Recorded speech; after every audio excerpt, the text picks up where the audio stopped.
That's still going to be a point right here. I think it needs to. Let me see something now. Hold on. See, we're still going to need a bracket right here. All right, load me up another one, Dave. Put, watch the 10 gallons over there.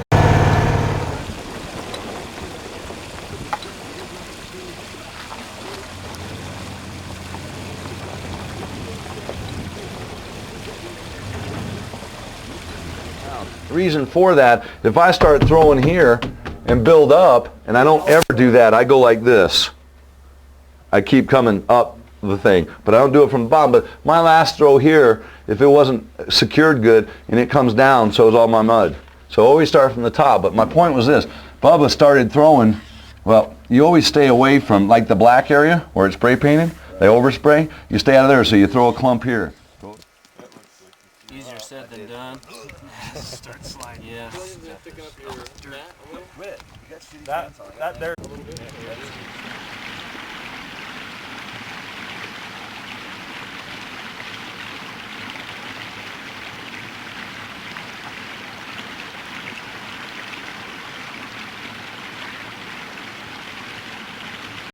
I did that last time too.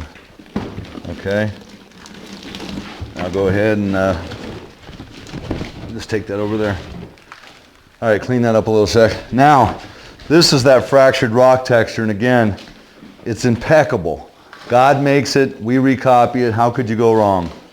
And I don't care what we're making, we're gonna use this fiber reinforced concrete as opposed to any other mud. Well, that's just, a lot of people worry about when I do that. That panel isn't broke. This is 1 day old. 7 days from now is where you're going to be at 75% strength. This is not 75% strength, and it's very durable today. So I love this stuff.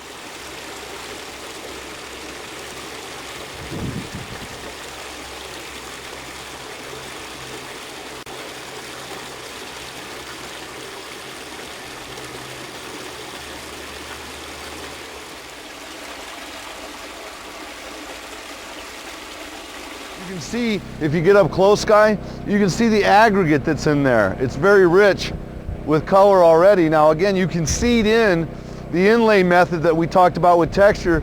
For the sake of color and texture, you can actually get a lot of this aggregate from a gemologist or a place where they sell minerals, and you can put that in there and you're going to see a lot more color in this than what you normally would, as well as texture. This has only got one size of aggregate. Why can't we mix in a couple of others and create more of a sandstone look? That's definitely a sandstone look. Now on this fractured area, I'm going to clean it up a little. I say clean it up, I'm going to smooth it out just a little. First I'm going to get back a ways to where I'm not getting a lot of power on it, and then I'll come in closer.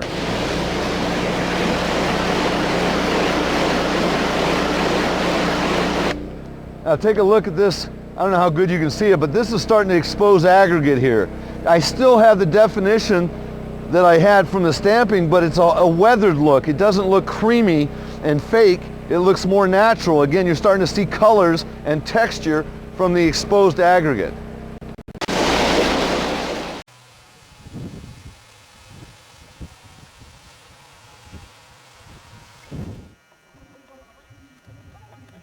The humps and the bumps, that wasn't clever troweling, that was from the throw. If you look at these rocks all down here, they got paintbrushed way too soon. They're a lot smoother than the ones just up above or over here. Can you see the difference? I mean, this is something that you want to want. These got troweled to and paintbrushed too soon. You leave that field area alone, you're going to come out with a lot more roughened rock. Look at that rock that was on the pool that I pointed out. That one had the rough texture. That was just from the throw.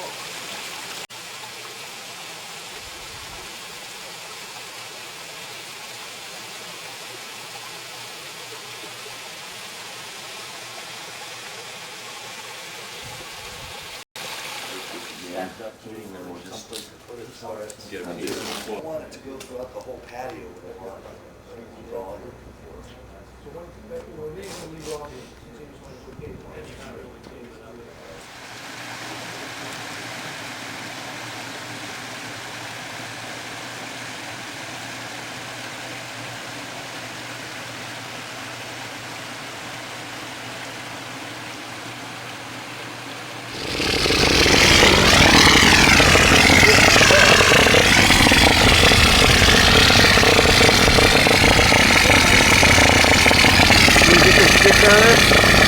Well, right there? I'm not going to go that far, but yeah.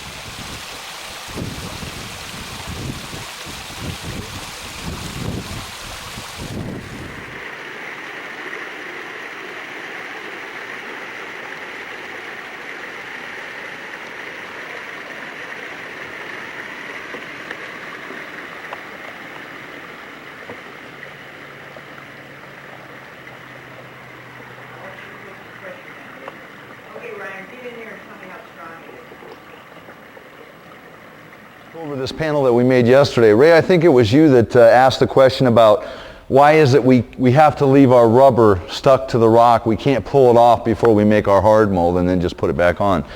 If you look at this, I had the guy set the rubber back on here again. See how flimsy it is? See how it doesn't stick? It's not perfectly hugging the rock. So as you go to hard mold this now, you're not going to get true form, true texture. It's not going to be the exact image that you took out in nature here. So with this just being laid back on, it's not going to replicate the exact form, shape, and texture. So like I said, when you're doing a cast, go ahead and put your rubber on, let it dry, then put your hard mold over it, segment where you need to, and then once that dries, demold it and then pull it off, and now you've got true form, true texture, exact replication of what you took out in nature. You know, if you're looking at like this mold, the rubber was put on the rock, then we built the hard mold over the rubber. Now if you look at this now and you put this together, there's no jiggling. This thing is tightly against the hard mold. So it's not like it's going to give me a misshapen feature, and that's key. So always do that. And in the sense of you know, like this rock, if you want true form, texture, you're going to want to make, like I say, sure that you put the rubber on, you let that dry, put the hard mold over that, in this case segmented so you can get it off. Once that dries, you can demold, and then you're going to have this exact texture, this exact form and shape, and everything's going to be beautiful. In the molded rock realm that we're in right now, I said to you guys that you need to charge for installed features about $150 per square foot. Now that's not what you tell your customers, that's what you guys are figuring when you're calculating or estimating the job. Anything that we make that has the molded look, where it's replicating rock precisely, is not like the hand manipulated rock, which looks fake-ish in my opinion. It's not going to have this good look. You're going to charge about $50 a square foot. So as you start to do molded rock, keep that in mind. You're not going to charge $50 a square foot and be happy with what you make out of it. I don't care if it's like this panel here that's the limestone. This is molded rock. It's not like we hand manipulated it and made these rocks. They actually are molded off of real rocks, and therefore they are exactly that. They're real rocks. So just keep that in mind. That's pretty much all I got to say about that.